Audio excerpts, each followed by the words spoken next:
quite close to the end here. We've set in the outline of our subject by matching the sweep to the curve that we want to produce. And now we need to turn to the last way of setting in to finish it off, and that's by slicing.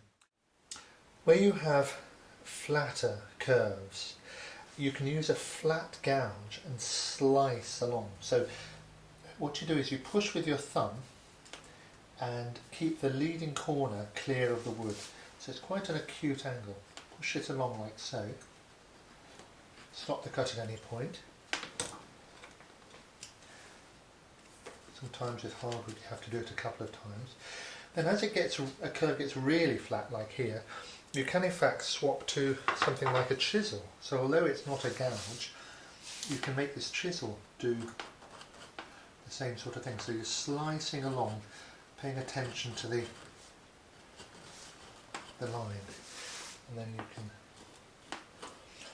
take out the corner here a little bit more.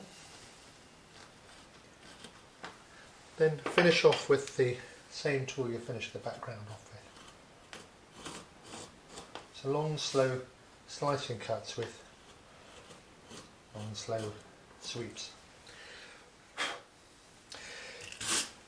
So after you've finished the carving, the next stage is to take the paper off, and with a bit of luck you'll be able to take some of it off fairly readily, depending on how well it's glued down.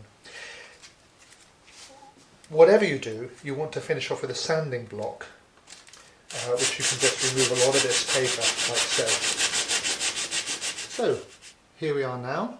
We have the subject, whatever that is, separated from the background, and the edge angled at about 10-15 degrees, which catches a nice bit of light, as you can see. We can leave this board just like this, but if it was me, I would flatten this even more with a number 3 gouge, the flattest gouge. However, what I'm going to show you now is to move it another step and to texture the background, and by doing that we make the contrast between the subject and the background even stronger.